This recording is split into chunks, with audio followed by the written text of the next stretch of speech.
Okay,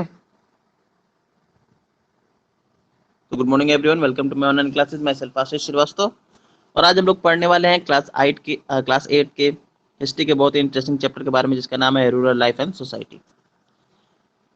rural life कैसी थी, society कैसी थी, इसके बारे में हमें जानना है। ओवरव्यू देख ले कि हम लोग इस चैप्टर में क्या क्या पढ़ेंगे। पहले तो हम लोग कॉलोनियल एग्रियन पॉलिसीज, जो ब्रिटिश ईस्ट इंडिया कंपनी थी उस समय हमारी एग्रियन पॉलिसीज कैसी थी उसके बारे में जानेंगे। उन्होंने क्या क्या चेंजेस लाए उसमें उसके बारे में जाएंगे। जैसे परमानेंट सेटलमेंट आया, रैयतवाड़ी सिस्टम आया, महलवाड़ी सिस्टम आया। तो ये जो लैंड रेवेन्यू सिस्टम आया, जो पॉलिसीज आई, इसका हमारे इकोनॉमिक पे क्या इम्पैक्ट पड़ा उसके बारे में देखेंगे। ग्रोथ ऑफ कैश क्रॉप, कैसे फोर्स किया गया फार्मर्स को कैश क्रॉप प्रोड्यूस करने के लिए। पीजेंट्स रिवॉर्ड्स, इसमें इंडिगो रिबल, सन्यासी, वाइबा, सारे रिवॉर्ड्स के बारे में हम लोग को क्या करना है, पढ़ना है। तो ये रूरल लाइफ एंड सोसाइटी को हम लोग शुरू करते हैं। पढ़ चुके हैं हम लोग, एक बार फिर से हम लोग देखते हैं। देखो, इंडिया की मैं बात करूँ तो 18th सेंचुरी में जो इंडिया की कंडीशंस थी वो बहुत ही अच्छी थी। इंडिया में कॉटन इंडस्ट्रीज बहुत अच्छी थी। कॉटन इंडस्ट्रीज, हैंडीमेड, हैंडीक्राफ्ट की इंडस्ट्रीज थी हमारे यहाँ, बहुत अच्छी थी। और हमारे यहाँ एग्रीकल्चर और इंडस्ट्रीज एक दूसरे पे क्या थे, सिम्बियोटिक रिलेशनशिप में रहते थे। सिम्बियोटिक रिलेशनशिप मतलब एक दूसरे पे डिपेंडेंट थे, क्योंकि अगर कॉटन का एग्रीकल्चर होगा तभी तो कॉटन इंडस्ट्रीज चलेंगी। अगर कॉटन इंडस्ट्रीज चल रही है तभी तो लोग कॉटन का प्रोडक्शन कर रहे हैं। तो दोनों एक दूसरे पे क्या थे, सिम्बियोटिक रिलेशन था दोनों के बीच। इंडिया की बात करूं मैं उस समय, तो इंडिया सिर्फ एक लीडिंग एग्रीकल्चर प्रोड्यूसर ही नहीं था, इवन पूरे वर्ल्ड की हैंडीक्राफ्ट इंडस्ट्रीज में इंडिया का एक बहुत ही यूनिक पोजीशन था। एक बहुत ही क्या था, यूनिक पोजीशन था पूरे वर्ल्ड की हैंडीक्राफ्ट इंडस्ट्रीज में इंडिया का। और जब ब्रिटिशर्स भारत आए तो उन्होंने सिर्फ भारत की हैंडीक्राफ्ट इंडस्ट्रीज को ही नहीं बर्बाद किया, डिस्ट्रॉय नहीं किया, इवन उन्होंने डिफरेंट डिफरेंट काइंड के एग्रेंस पॉलिसीज लाके, लैंड रेवेन्यूज पॉलिसीज लाके इंडिया के एग्रीकल्चर को भी क्या कर दिया, पूरी तरह से डिस्ट्रॉय कर दिया। तो उन्हीं कॉलोनियल एग्रियन पॉलिसीज के बारे में हम लोग को जानना है कि ब्रिटिशर्स कौन कौन सी ऐसी पॉलिसीज लाए जिससे हमारे इंडस्ट्रीज और जो एग्रीकल्चर था वो क्या हो गया, पूरी तरह से डिस्ट्रॉय हो गया। क्योंकि दोनों एक दूसरे के, देखो मैंने बताया था अभी कि जो एग्रीकल्चर है और जो इंडस्ट्रीज है, क्या सिम्बियोटिक रिलेशनशिप है दोनों के बीच में, डिपेंडेंट है दोनों एक दूसरे के ऊपर। अगर एक भी डिस्ट्रॉय होता है तो दूसरा ऑटोमेटिक खराब हो जाएगा, एक डिस्ट्रॉय होता है तो दूसरा क्या हो जाएगा, ऑटोमेटिक खराब हो जाएगा, खत्म हो जाएगा। तो अंग्रेजों द्वारा लाया गया एक लैंड रेवेन्यू सिस्टम था जिसका नाम था परमानेंट सेटलमेंट ऑफ 1793। इसको जमींदारी सिस्टम के नाम से भी हम लोग जानते हैं। परमानेंट सेटलमेंट 1793 में आया।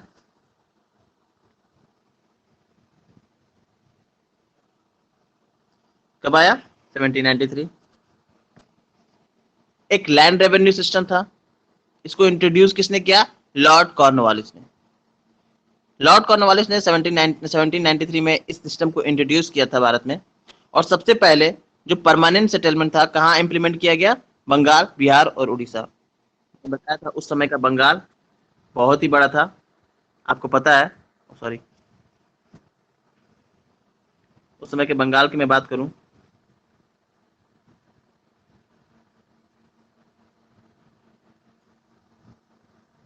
बंगाल की मैं बात करूंगा तो पूरा बंगाल, इवन बिहार भी उस बंगाल में ही था।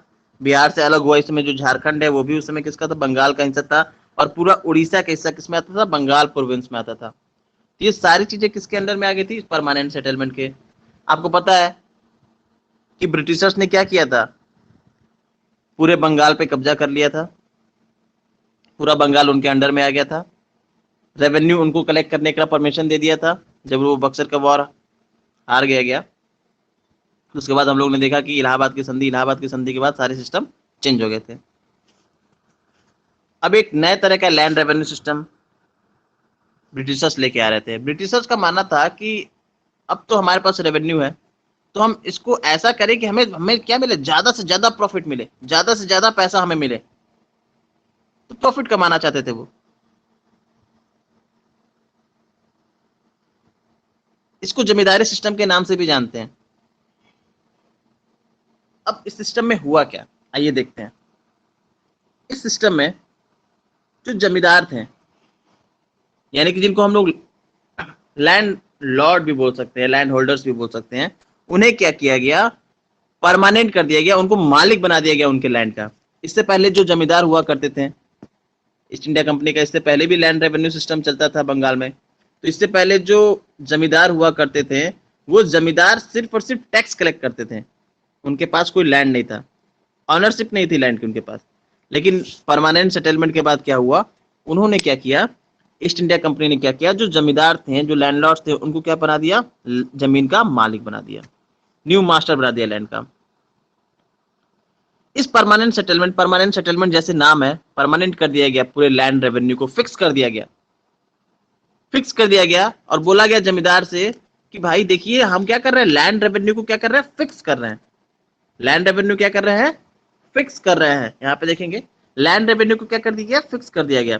और बोला गया हर साल आपको एक फिक्स अमाउंट लैंड रेवेन्यू मुझे क्या करना है, देना है। किससे बोला गया, जमींदार से बोला गया।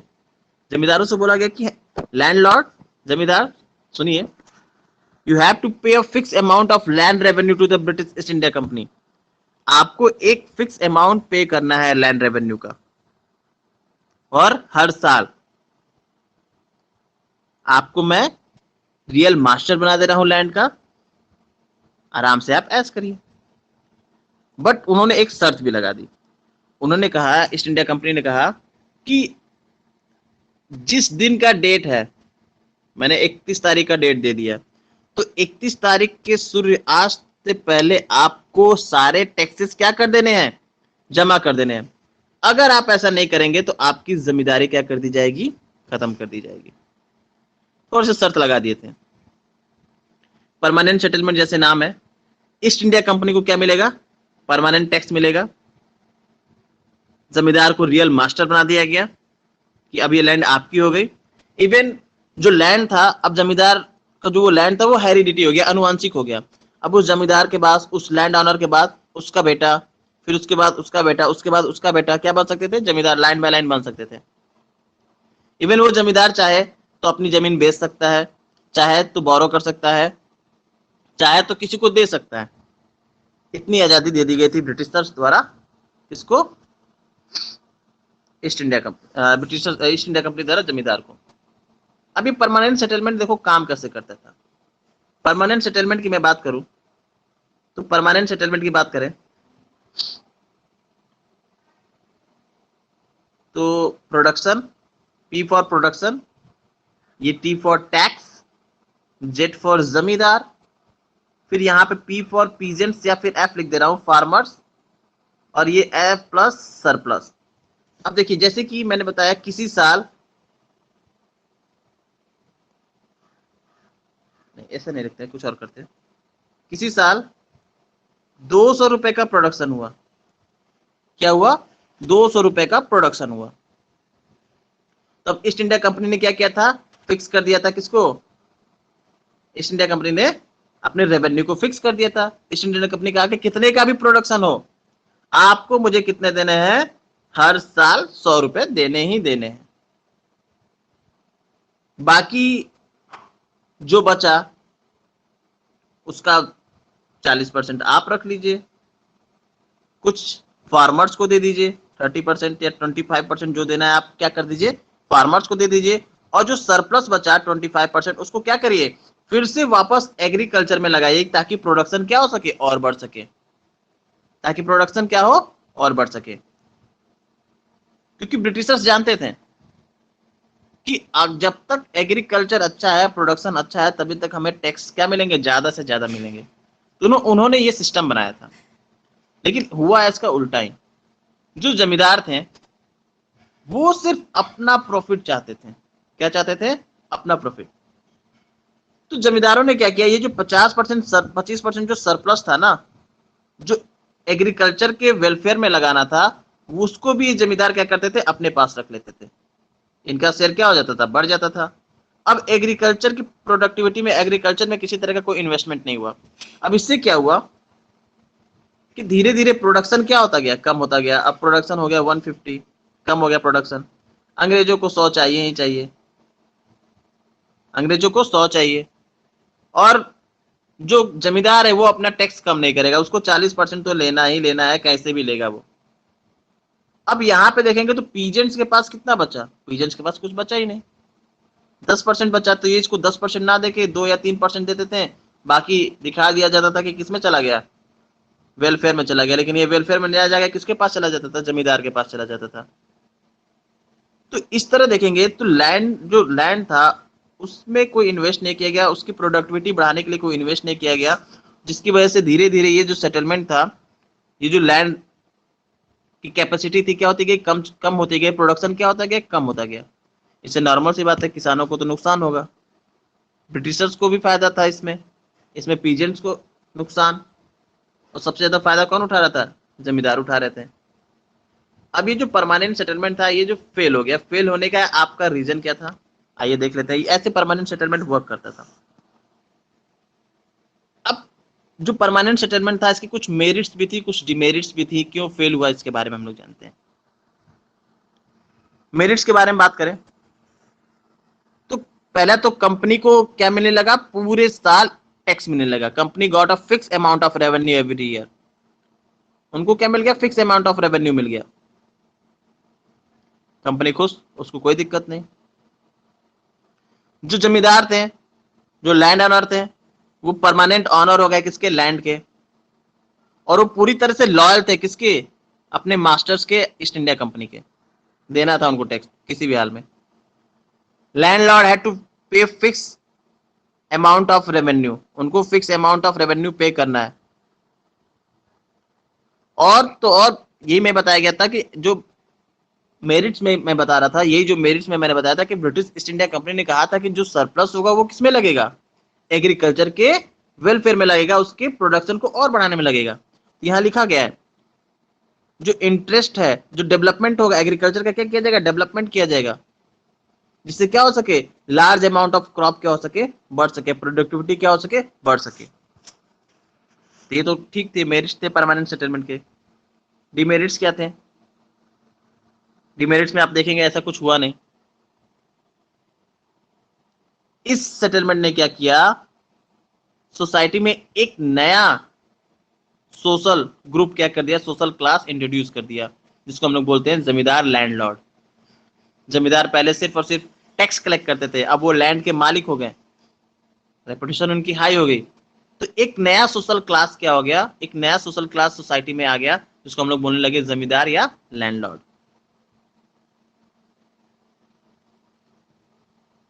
कुछ लैंडलॉर्ड एग्रीकल्चर पे ध्यान देते भी थे, लेकिन कुछ तो ऐसे थे मैंने बताया जो क्या करते थे, सिर्फ लग्जरियस लाइफ जीते थे, उनको लैंड से कोई मतलब ही नहीं था, उनको सिर्फ क्या चाहिए था, टैक्स। एग्रीकल्चर पे एक भी रुपया इन्वेस्ट नहीं करना, उनको क्या चाहिए, सिर्फ टैक्स चाहिए, टैक्स चाहिए। और मैंने अभी आपको लिस्ट बना के दिखाया था, धीरे धीरे पीजेंट्स की जो, धीरे धीरे जो पीजेंट्स की क्या थी, इनकम थी, कम होती चली गई। अब पीजेंट्स के पास उतना पैसा ही नहीं बचता था कि वो अपने एग्रीकल्चर में इन्वेस्ट करे। प्रोडक्शन जैसे जैसे कम होता चला गया, प्रोडक्शन कम होगा तो नॉर्मल सी बात है भाई, ईस्ट इंडिया कंपनी को तो चाहिए ही चाहिए 100, और जमींदार अपना कम नहीं कर सकते। तो ईस्ट इंडिया कंपनी को 100 चाहिए, जमींदार को अपने पूरी टैक्सेस चाहिए। नुकसान किससे उठाना पड़ रहा था, हमारे पीजेंट्स को, हमारे किसानों को। हमारे पीजेंट्स बहुत दुखी थे। ये जो सिस्टम था बहुत ही ऑपरेसिव सिस्टम बन गया टैक्स पेइंग का, किसानों के ऊपर बहुत ही ज्यादा बर्डन हो गया, धीरे धीरे पीजेंट्स के ऊपर बहुत ही ज्यादा बर्डन हो गया धीरे धीरे, किसका, टैक्स देने का। क्योंकि धीरे धीरे आप लोग देख रहे थे एग्रीकल्चर की प्रोडक्टिविटी क्या हो रही थी, फेल हो रही थी। मे भी किसी साल क्रॉप फेलियर हो जाता था, किसी साल क्रॉप फेलियर हो जाता था, बारिश सही पे नहीं हुई, सूखा पड़ गया। उस कंडीशन में भी जो पीजेंट्स थे उनको मजबूरन टैक्स पे करना पड़ता था, किसी जमींदार को। अब परमानेंट सेटलमेंट से ईस्ट इंडिया कंपनी को भी नुकसान हो रहा था। कैसे नुकसान हो रहा था, जी परमानेंट सेटलमेंट था, उसने ईस्ट इंडिया कंपनी की इनकम को क्या कर दिया था, फिक्स कर दिया था कि अब ईस्ट इंडिया कंपनी की इनकम इतनी ही होगी। 100 रुपए मिल रहा है तो हर साल 100 रुपए ही उनको क्या करेंगे, मिलेंगे। इससे उनकी इनकम इंक्रीज नहीं हो रही थी, उनकी इनकम इंक्रीज नहीं हो रही थी। तो ये एक ब्रिटिशर्स के लिए क्या था, डिमेरिट्स था। और इससे, इस परमानेंट सेटलमेंट से बहुत सारे जो ऑफिसर्स थे वो खुश भी नहीं थे, ईस्ट इंडिया कंपनी के बहुत सारे ऑफिसर्स खुश भी नहीं थे। इसके बाद नंबर आता है रैयतवाड़ी सिस्टम। रैयतवाड़ी सिस्टम की मैं बार बार में बात करूं एक सेकंड मुझे, एक सेकंड मुझे दे दीजिए।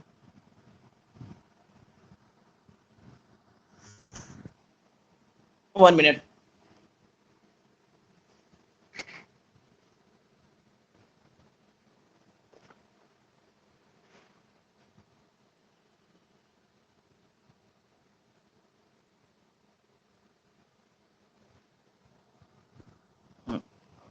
रैयत वाले सिस्टम के बारे में बात करें। रैयत वाले सिस्टम क्या था? ये भी एक टैक्स लैंड रेवेन्यू सिस्टम था। अब जैसे बंगाल था, वैसे ही हमारे पास ब्रिटिश ईस्ट इंडिया कंपनी के पास एक और प्रेसिडेंसी थी, जिसे हम बोलते थे मद्रास। क्या बोलते थे? मद्रास।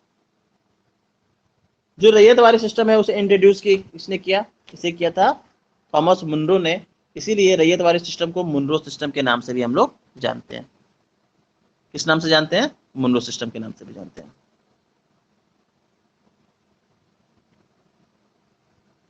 लॉर्ड वेलेस्ली 1778 जो थे भारत के गवर्नर, उन्होंने बोला कि अब जो परमानेंट सेटलमेंट जो बंगाल में है उसे हमें क्या करना होगा? मद्रास में भी लागू करना होगा। लेकिन मद्रास की बात करें तो जैसे हम लोग ने देखा था कि बंगाल में हमारे जमींदार हुआ करते थे, वैसे मद्रास में जमींदार सिस्टम, जमींदार सोशल ग्रुप एग्जिस्ट ही नहीं करता था। कहीं कहीं एग्जिस्ट करता था, लेकिन पूरे मद्रास में एग्जिस्ट नहीं कर सकता था। यहाँ पे एक सोशल ग्रुप वो होता था जिसको हम लोग बोलते थे पॉलीगर्स। क्या बोलते थे? पॉलीगर्स बोलते थे। अब ईस्ट इंडिया कंपनी के पॉलीगर्स को जमींदार बनाया, लेकिन इन पॉलीगर्स ने जमींदार की तरह वर्क करने से क्या कर दिया? मना कर दिया। अब ये पॉलीगर्स कौन थे? पॉलीगर्स के बारे में बात करूं, थोड़ा सा मैं बता दूं आप लोग को बैकग्राउंड थोड़ा पॉलीगर्स का। आपको मैंने बताया था नीचे यहाँ पे विजयनगर अंपायर हुआ करता था जब हम लोग पढ़ रहे थे स्टेब्लिशमेंट ऑफ कंपनी पावर। उससे पहले जब हम लोगों ने पढ़ा था थोड़ा सा, तो उसमें मैंने आपको बताया था यहाँ पे जो आपका था क्या था? कर्नाटक है। उस पूरे एरिया में आप देखेंगे कर्नाटक, मैसूर, ये जो एरियाज हैं आपके, यहाँ पे पहले क्या हुआ करता था? विजयनगर अंपायर हुआ करता था। 1336 में विजयनगर जो अंपायर था उसके राजा थे कृष्णदेव राय। उन्होंने विजयनगर अंपायर को 3 पार्ट में डिवाइड कर दिया। एक को बनाया आप क्या? मदुरै। एक को बनाया मदुरै। दूसरा बना क्या? झंझारपुर। और तीसरा बना जिंजी। तीसरा क्या बना? जिंजी। और तीनों एडमिनिस्ट्रेटिव एरियाज को क्या कर दिया? एक एक नायक के अंदर में डाल दिया। किसके अंदर में डाल दिया? नायक के अंदर में। अब ये जो एरिया था ये किसके अंडर में था? नायक के अंडर में था। अब नायक ने क्या, और इस एरिया को फिर क्या किया? 3 और पार्ट में डिवाइड कर दिया गया। 3 और एडमिनिस्ट्रेटिव हेड में डिवाइड कर दिया गया। मदुरई को 3 पार्ट में डिवाइड कर दिया गया। मदुरई का हेड कौन है? नायक। और मदुरई को क्या कर दिया गया? 3 पार्ट में डिवाइड कर दिया गया। और हर एक एडमिनिस्ट्रेटिव एरिया में एक ऑफिसर को क्या किया गया? अपॉइंट किया गया, जिसको हम लोग बोलते थे पॉलीगर्स। उन्हीं को हम लोग क्या बोलते थे? पॉलीगर्स। पॉलीगर्स का काम क्या था? अपने एरिया में लॉ एंड ऑर्डर को मेंटेन करना, अपने एरिया में टैक्स को क्या करना? कलेक्ट करना। तो ये जो पॉलीगर्स थे क्या करते थे? अपने एरिया के टैक्स को कलेक्ट करते थे, नायक को देते थे, और नायक किसके पास पहुंचा देता था? राजा के पास पहुंचा देता था। तो पॉलीगर्स उस समय के क्या हुआ करते थे? जैसे जमींदार की तरह ही थे, लेकिन थोड़े से अलग थे। क्यों? क्योंकि इनके पास इनकी आर्मी थी, ये फ्री थे किसी तरह के डिसीजन लेने के लिए, तो थोड़े से अलग थे किससे? जमींदार से। तो विजयनगर जब कोलैप्स हुआ तो वहां कर्नाटक और मैसूर बन गया। East India company Karnataka Mysore पे कब्जा कर लिया, आपको पता ही है। अब इसके बाद उन्होंने पॉलीगर्स को कहा कि आप क्या करिए? टैक्स कलेक्ट करिए। पॉलीगर्स, ओ सॉरी, कर्नाटक पे जब कब्जा कर लिया तो ईस्ट इंडिया कंपनी ने पॉलीगर्स से टैक्स मांगा। पॉलीगर्स ने टैक्स देने के लिए मना कर दिया, तो पॉलीगर्स और ईस्ट इंडिया कंपनी के बीच क्या हुआ? वॉर हुआ।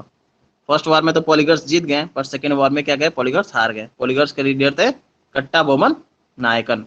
साउथ का नाम है, थोड़ा सा डिफिकल्ट नाम है। तो जब पॉलीगर्स से बोला गया तो पॉलीगर्स ने क्या कर दिया? पूरी तरह से टैक्स कलेक्ट करने से, जमींदार बनने से क्या कर दिया? मना कर दिया। तो अंग्रेजों के लिए बहुत बड़ी समस्या होगी, क्योंकि अब वहां पे टैक्स कैसे कलेक्ट किया जाए? टैक्स कैसे कलेक्ट किया जाए? तो उन्होंने कहा कि यहाँ पे एक नया सेटलमेंट लाना पड़ेगा। क्या लाना पड़ेगा? नया सेटलमेंट। अब जो ईस्ट इंडिया कंपनी थी उसने क्या किया, डायरेक्ट जो फार्मर्स थे, जो कल्टीवेटर्स थे, उनसे क्या किया, एग्रीमेंट किया। कल्टीवेटर्स फार्मर्स को वहां पे रियॉट्स बोलते, रैयत बोलते थे, इसीलिए इस सिस्टम का नाम पड़ा रैयतवाड़ी सिस्टम। क्या पड़ा, इसीलिए सिस्टम का नाम पड़ा रैयतवाड़ी सिस्टम। रैयतवाड़ी सिस्टम को थॉमस मुनरो ने इंट्रोड्यूस किया था, इसीलिए इसको हम लोग मुनरो सिस्टम के नाम से भी जान लेते हैं। किस नाम से जानते हैं, मुनरो सिस्टम के नाम से। इन्होंने न्यू टैक्स रेवेन्यू कलेक्शन का सिस्टम बनाया, जिसको हम लोग बोलते हैं रैयतवाड़ी सिस्टम, और मुनरो, थॉमस मुनरो ने बनाया था, इसीलिए हम लोग मुनरो सिस्टम के नाम से भी जानते हैं।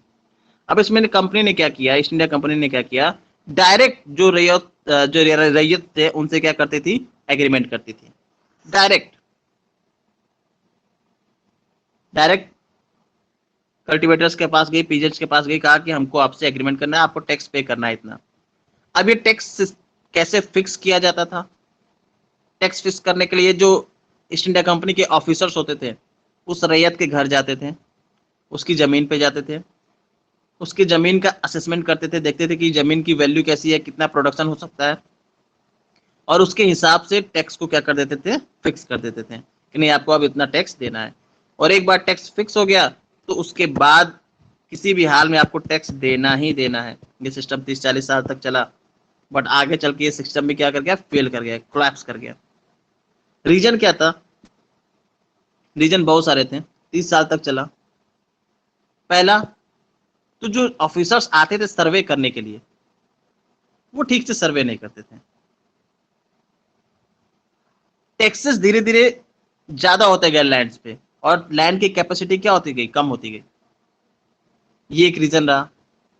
अब लैंड की कैपेसिटी कम है, लेकिन उन्होंने आया और कह दिया नहीं आपको 50% टैक्स देना है, लैंड आपकी बहुत अच्छी है। पता चला प्रोडक्शन है ही नहीं लैंड का उतना, तो ये थोड़ा सा सिस्टम आता था। दूसरा, टैक्स ज्यादा था, हैवी टैक्स था।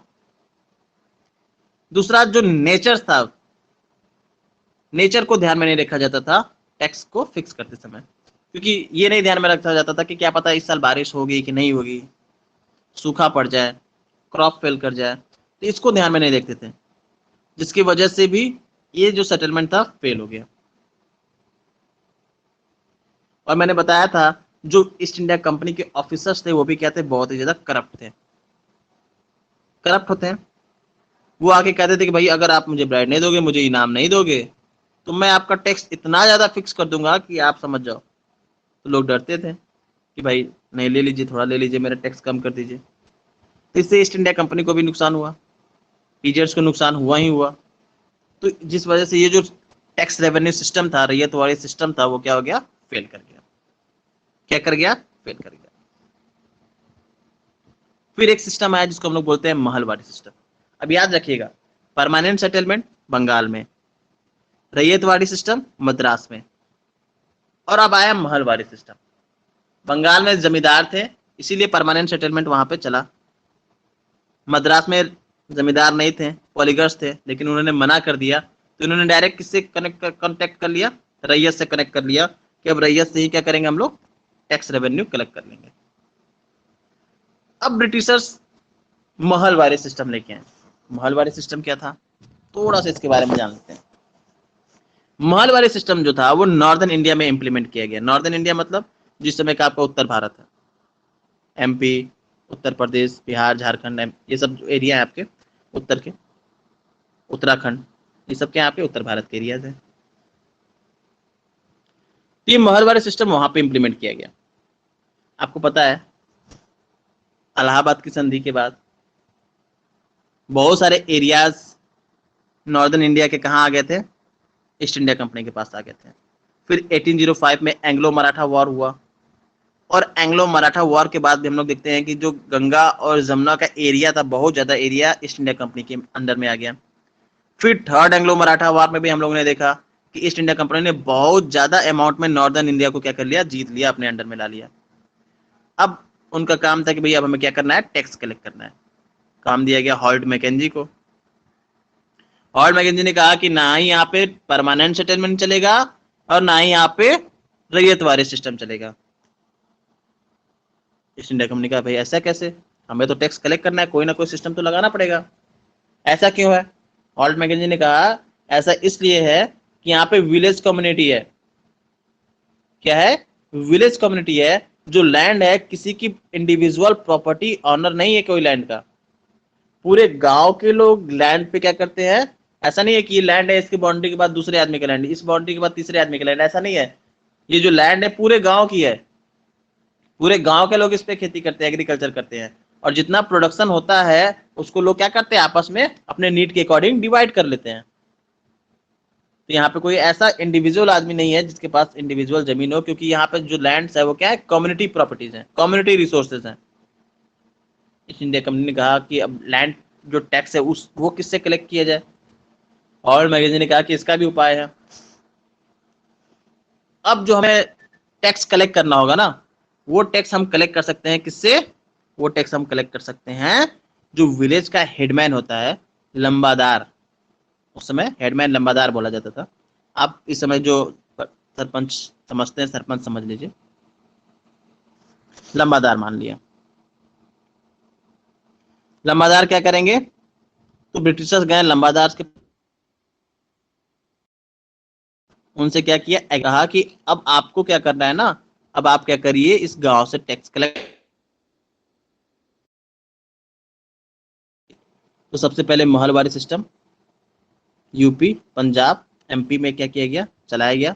विलेजेस को महल बोलते थे उस समय, इसीलिए इस सिस्टम का नाम क्या पड़ा? महलवारी सिस्टम पड़ा। क्या पड़ा? महलवारी सिस्टम पड़ा। ये देखो जमींदारी सिस्टम का मॉडिफाई वर्जन था और कुछ नहीं है। यानी कि परमानेंट सेटलमेंट का क्या था? मॉडिफाई सिस्टम था। इसमें कैसे टैक्स फिक्स करते थे? सेम सिस्टम है। ऑफिसर्स आते थे, एग्रीकल्चर सॉरी लैंड का असेसमेंट करते थे, उसके अकॉर्डिंग टैक्स को क्या करते थे? फिक्स कर देते थे। आते थे, देखते थे लैंड की कैपेसिटी क्या है, उसके अकॉर्डिंग टैक्स को क्या कर दिया जाता था? फिक्स कर दिया जाता था।